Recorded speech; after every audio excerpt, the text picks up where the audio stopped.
Oh yo YouTube, bienvenue pour l'épisode 2 du Let's Play Feed the Boin. Ok, on s'était quitté sur un manque d'or, tout ça, c'était pas trop l'opulence au niveau du stuff. Je vous rassure, c'est pas non plus l'opulence maintenant, mais bon, j'ai réussi à trouver quelques minerais dans le donjon. Donc on va pouvoir continuer notre aventure. Hop, hop, voilà. Nous y voilà. Donc, un petit tour de la base. Il y a Trans qui est en train de faire je sais pas quoi. A priori, une table d'enchant derrière un portail du Nether. Et sinon, de mon côté, j'ai rien fait vraiment de beaucoup de choses pour que vous puissiez voir ce que je fais ensemble. Si ce n'est que j'ai fait une raffinerie. Une raffinerie de Practicalities, c'est un truc tout simple à faire. J'écris refinery, voilà, ça doit être celui-là. Ah, c'est tout con, hein. C'est de la pierre et de l'iron, enfin de la stone et de l'iron. Le gros avantage de ce truc-là, c'est que, de mémoire, 75% du stuff que vous mettez à macérer dedans, vous obtiendrez 2 ors pour un minerai, enfin 2 lingots pour un minerai. Pour commencer, franchement, c'est le top. On va voir si... Bah, par exemple, j'ai de l'or là, j'en ai besoin. Est-ce que j'ai par contre... j'ai plus du tout de... On va aller chercher un petit peu de charbon. Je pense que j'en ai encore. Ah oui, j'ai trouvé ça aussi dans un coffre, donc ça c'est pratique. Je vais regarder, je crois... Ah voilà, par exemple, ici, il y a un tout petit peu de charbon. Pour l'instant, j'ai pas encore miné comme un porc. Forcément, c'est pas la panacée. Question minerai, mais bon, hein, on va s'arranger avec ça dans pas longtemps.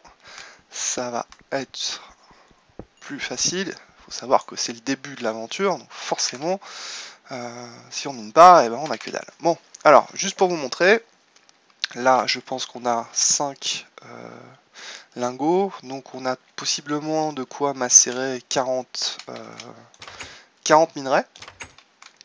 Ce qu'on va faire, donc, hop, non, on va faire ça comme ça.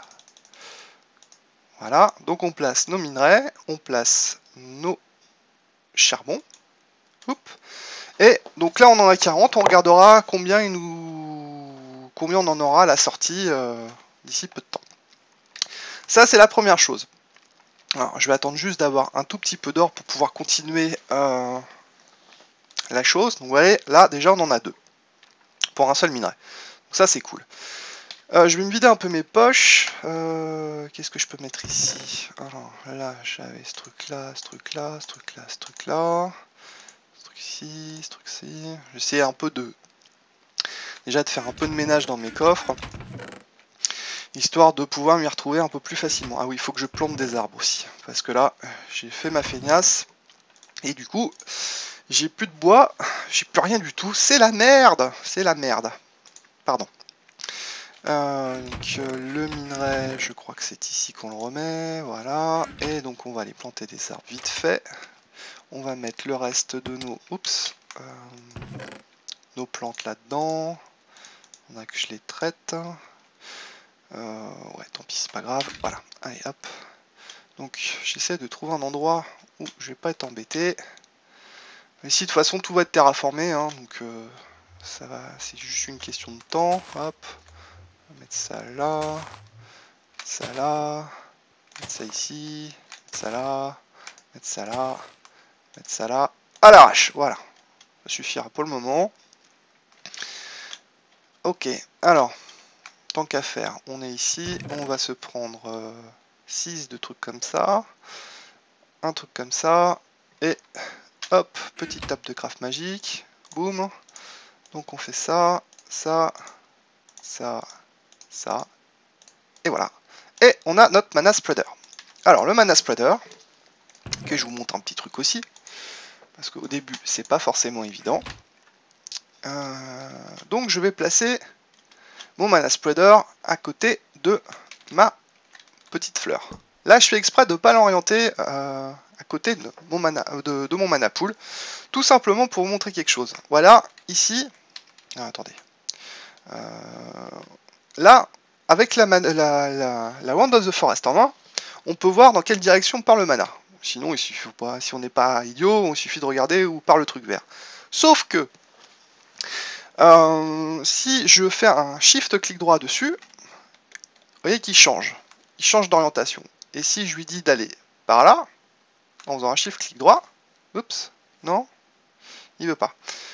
Comment que c'est? Alors, c'est comme ça. Vous voyez que c'est problématique.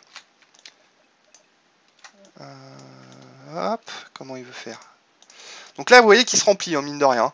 Mais le truc que je veux faire, c'est que je veux l'orienter pour qu'il aille dans mon mana pool. Donc si je fais comme ça, hop, vous voyez qu'en faisant un shift-clic droit, je peux lui dire de s'orienter directement vers un objet susceptible de récupérer du mana. Donc shift-clic droit sur le truc, hop, il passe en surbrillance comme ça.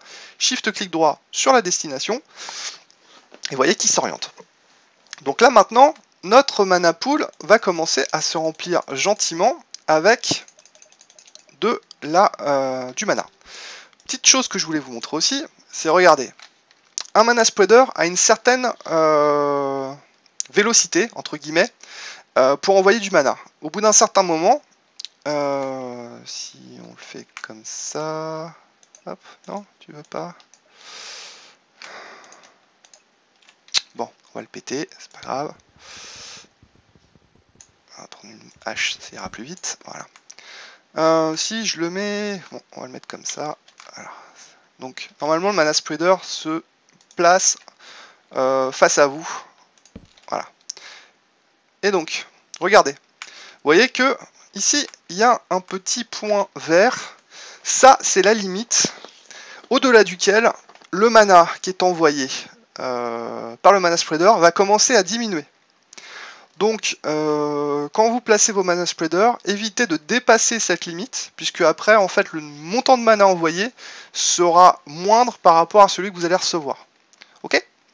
C'est pas très compliqué, il suffit de le savoir. Donc, on recommence.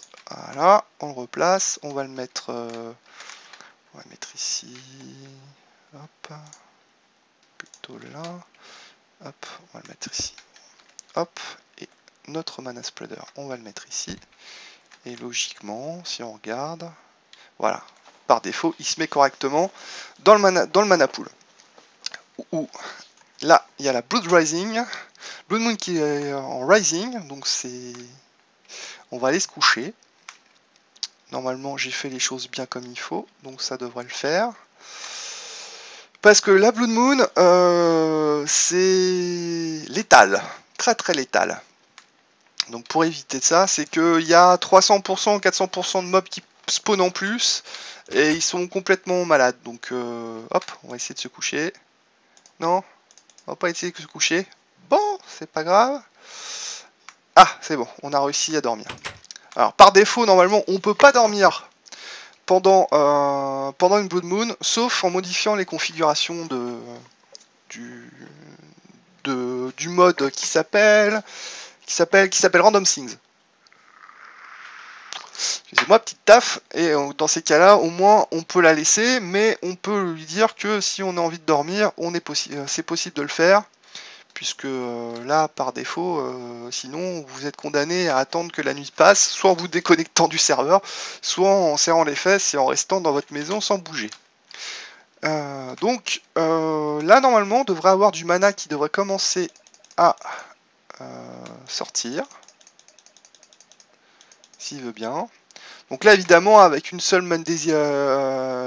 débloom ça va pas le faire, mais on a de quoi en faire d'autres je pense. Donc ce que je vais faire c'est que je vais faire une petite ellipse, je vais continuer à faire quelques déblooms et récupérer quelques fleurs et puis on se retrouve dès qu'on en a un peu plus. Allez, à tout de suite. Ok, non voilà, donc j'ai pu en faire 3 de plus. Ça commence à se remplir gentiment et je vais voir si... Voilà. Donc, à partir du moment où votre diluted mana pool va commencer à se remplir suffisamment pour transformer un autre diluted mana pool en vrai mana pool. Donc dans ces cas-là, vous en craftez un autre. Hein. Je vous ai montré dans la précédente vidéo comment le crafter, tout simplement. Puis après, vous le lancez dans le mana pool, dans le diluted mana pool. Hop.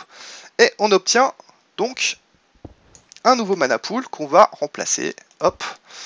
Et Du coup, maintenant, on va commencer à vraiment pouvoir stocker une bonne dose de mana pool, parce que jusqu'à présent, c'était vraiment anecdotique.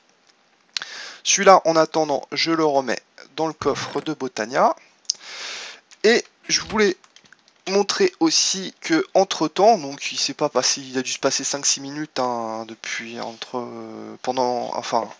la dernière ellipse, que il nous reste on en a brûlé 30, peu de choses près, et on en a obtenu 45 plus 3 je crois, puisque 47. Donc ça fait, vous voyez, ça fait à peu près 75% de minerais qui ont été doublés lors de la cuisson. Donc c'est vraiment top, de chez top, ce truc là, je vous le recommande vraiment. Alors, j'ai récupéré un peu de bois aussi, normalement il est là, ouais, il est ici. Donc ce que je voulais faire, c'était me faire un workshop, de Steve Workshop, pour pouvoir avoir pas mal de tables de craft, vous allez voir. Alors, il me faut un truc comme ça, donc c'était le workshop. Voilà, donc il faut du bois et de la cobble. Donc ça maintenant j'en ai, donc de la cobble j'en prends. On fait ça comme ça, donc du bois, 1, 2, je pense que ça suffira pour le moment. C'est ça, voilà, et ceci. Et cela, c'est du bois et de la... Alors, c'est de la stone et du bois. Bon, c'est un peu chiant avec Extra Utilities et le nombre de bois différents, mais c'est de la stone en diagonale et du bois en diagonale. Vous obtenez un blank upgrade que vous mettez au milieu et vous obtenez une production table. Voilà. Donc je vais la mettre juste ici. Hop. Et l'avantage de ce truc-là, c'est que vous avez, vous voyez, 4 tables vierges. Alors, pour pouvoir les faire fonctionner, dans un premier temps, on va se créer quelques tables de craft. 1, 2, 3. La quatrième, j'en ai là ici. Normalement, si on fait ça comme il faut, je vous dis pas de bêtises. 1, 2, 3. J'ai même économisé un peu le bois, parce que je crois que j'en ai une là. Voilà. Il suffit d'aller dans les upgrades et vous placez une table de craft dans chacun des 4 slots qui sont disponibles, et vous voyez que maintenant on se retrouve avec 4 tables de craft. Et l'avantage de ces tables de craft, c'est que si vous laissez ça dedans, vous voyez que le stuff reste dedans, et ça c'est vraiment très très pratique. Ça c'est la première chose. Maintenant on peut avoir différentes choses. On peut mettre des fours à la place des tables de craft. Et en fait, elles vont partager un inventaire. Ces fours vont partager un inventaire commun en termes de consommables pour faire cuire les choses. Donc par exemple, si on avait 2 fours ici et qu'on mettait du charbon là, les fours se partageraient le charbon qu'on a mis ici, puisqu'il y a un système de power qui va stocker en fait l'énergie produite par le charbon pour pouvoir alimenter les fours. Mais en l'occurrence, j'ai une raffinerie qui me va très bien, donc j'ai pas besoin des fours. Par contre, ce que j'aimerais bien, c'est d'avoir des inventaires me permettant de pouvoir laisser un certain nombre de choses dans mes tables de craft. Et pour cela, il me faut quelque chose. Alors, je me souviens plus exactement ce que c'est. Fuel efficiency, cela, auto-transfert, transfer capacity. Je pense que ça doit être ça, extra de storage. Donc pour cela, il nous faut encore des blank upgrade et un chest. Donc rien de bien compliqué. Si ce n'est que je dois plus avoir, si ça devrait le faire. Hop, 1, 2, 3, 4. Parfait. On va se faire. Donc on va les mettre ici. Hop. Voilà, gros avantage de ce truc là, vous voyez, c'est que. Hop. 1. Donc là, ça m'en fait 2. Et de nouveau. Voilà, perdu. Et voilà, 1, 2, 3, 4. Et maintenant, je peux faire 1, 2, 3, 4. Donc ça me fait 2 coffres, 3 coffres, 4 coffres. Voilà. Hop, 1, 2, 3, 4. Et donc là, maintenant, je mets mes choses comme ci. Et 1, 2, 3, 4. C'est vraiment très très pratique. Alors maintenant, ce que je fais pour avoir un storage en dessous de mes tables de craft, je vais dans Upgrade, et là, normalement, je suis susceptible de pouvoir mettre à chacune de mes tables de craft un inventaire supplémentaire. Et vous voyez qu'ici, maintenant, je peux avoir un inventaire et le laisser ici, par exemple, pour pouvoir soit faire des choses qui sont, on va dire, répétitives, je sais pas, par exemple les pistons ou les sticks, etc., et garder tout un tas d'inventaires remplis pour pouvoir les reprendre, pour pouvoir faire un craft secondaire derrière. Enfin, c'est vraiment très pratique à faire. Vous pouvez même mettre une alimentation pour vos fours, une alimentation solaire, bon, ça marche pas des masses, hein. De pouvoir l'alimenter avec de la lave, vous pouvez augmenter son efficacité en termes de consommation d'énergie, vous pouvez aussi faire un système d'autocrafting. Vous pouvez, qu'est-ce qu'il y a d'autre de bien? Voilà, l'autocrafting est ici. Là, c'est l'extracteur, on l'a vu. Le chargeur, je sais plus exactement ce que c'est, faudrait que je creuse. Voilà, il y a tout un tas de trucs qui est vraiment sympa. Vous pouvez mettre des filtres aussi, parce que grâce à ce transfer capacity qui vous permet de, enfin, et de ce truc-là, l'autocrafting plus, enfin, vous pouvez aussi mettre des filtres pour dire que voilà, que certains items arrivent dans la table de craft automatiquement et pas d'autres. Donc c'est vraiment très puissant et vraiment pratique en début de partie. Au moins comme ça, vous voyez, limite il me faudra que je fasse une deuxième raffinerie ici, puis on sera tranquille. Bon, il est 21 h, on va dormir, hop. On profite pour prendre une petite taf. Voilà. Puis on va regarder à peu près à combien on en est de notre génération de mana.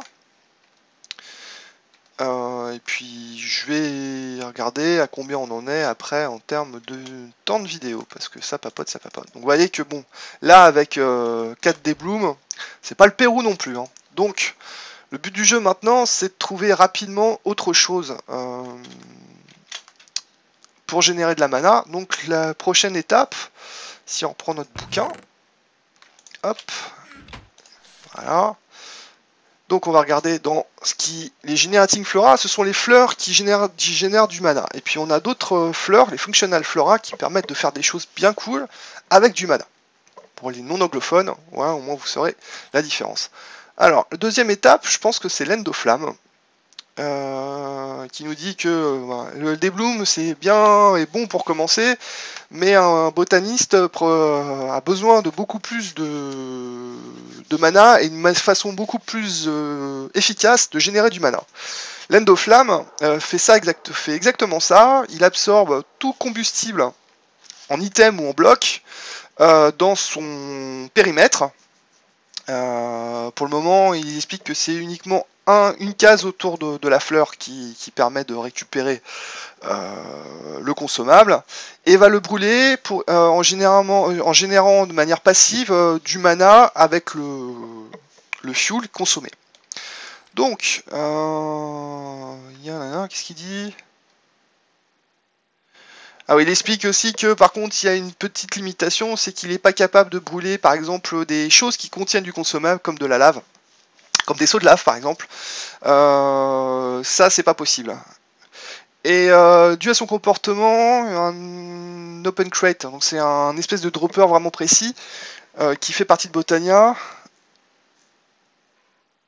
Il explique que ça peut être un bon truc pour pouvoir justement avec un Magical Apparatus, alors je sais pas du tout ce que c'est ça, c'est la section Magical Apparatus, c'est là où on le trouve pour crafter l'open crate, voilà. Serait une bonne chose pour pouvoir faire un truc, on va dire, à moitié automatique. Donc pour faire une Endoflamme, il nous faut une pétale gris clair, une pétale marron, une mana pétale marron, on va voir la différence avec les pétales normales, donc 2 rouges, 2 marrons, gris. 2 marrons, 2 rouges et un gris. Parfait! On va même essayer d'en faire 2. 4. Yes!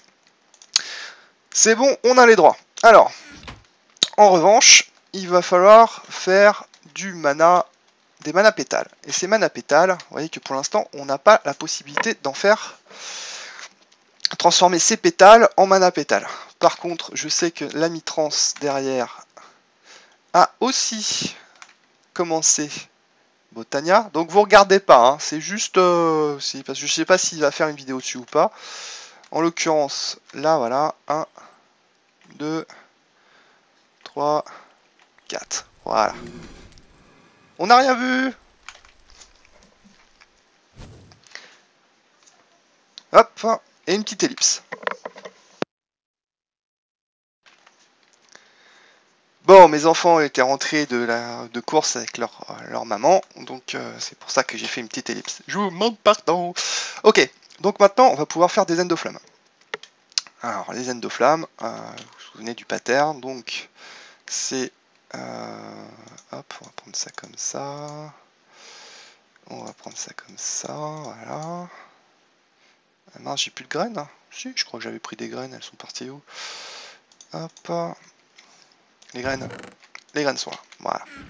Donc, première chose à faire, on remplit le pétale apothicary. Une comme ça, une comme ça, une comme ça, une comme ça. Et il nous manque celle-ci. Voilà. Et une graine pour terminer. Boum. Voilà. Et on a notre première endoflamme. On remplit de nouveau. Toc. Toc. Toc. Toc. Toc. Une graine. Et voilà. Et le résultat, c'est qu'on a nos deux endoflammes que l'on va placer.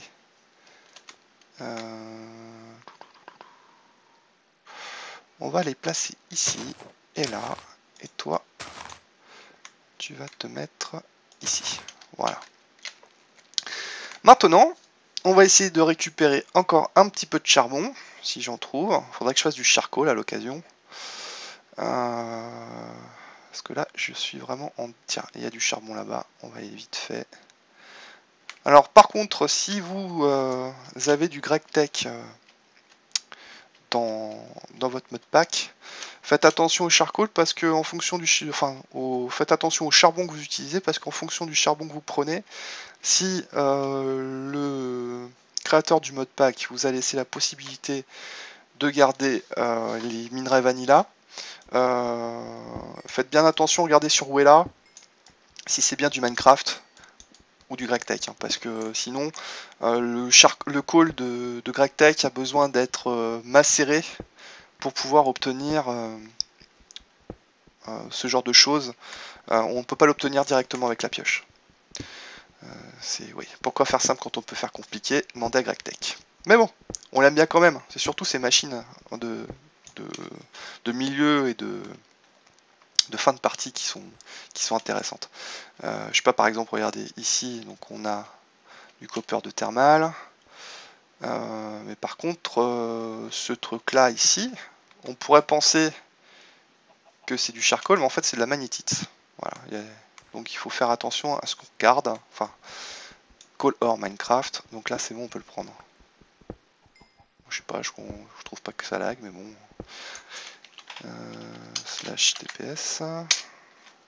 Non. Slash forge TPS.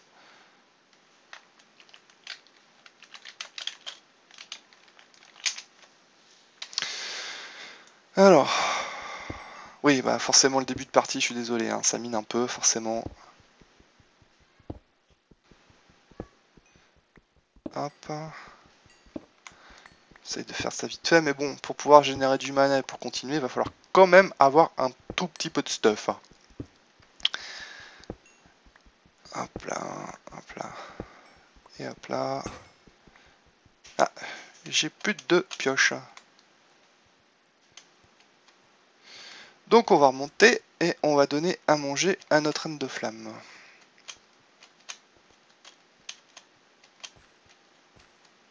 Et moi aussi il faut que je mange. Par exemple ça c'est du call de... Comment dire? De GregTech.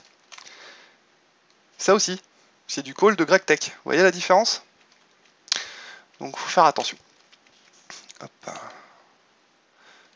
Là.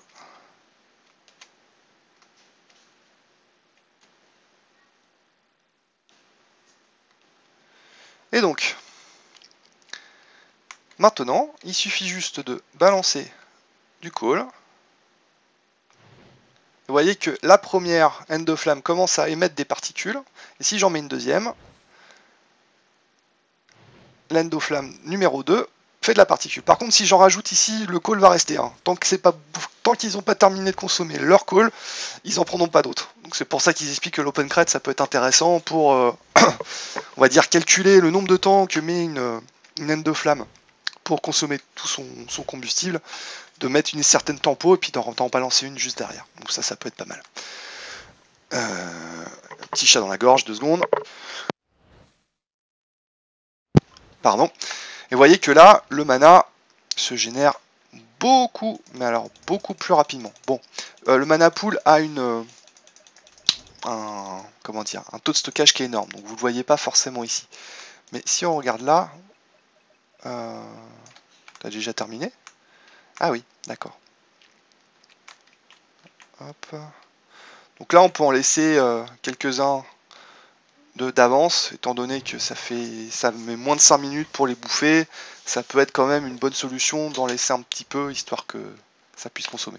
Donc là, on va regarder que, vous voyez que la génération de mana se fait beaucoup plus rapidement grâce aux endoflammes. Hop, moi je vais aller manger, je vais aller dormir, et puis on va voir ce qu'on fait juste après. Hop.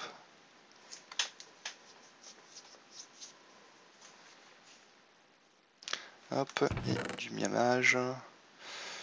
Ouais, j'ai encore des steaks. Parfait. Nickel, voilà. Ok. Bon, je fais une dernière petite liste pour voir à combien on en est en termes de temps, et puis on voit ce qu'on fait derrière, si on continue ou pas. Allez, à tout de suite. Bon bah voilà, on est arrivé au bout de l'épisode numéro 2, donc il me reste plus qu'à vous souhaiter une bonne journée, une bonne soirée, une bonne ce que vous voulez, et je vous dis à bientôt YouTube. Ciao!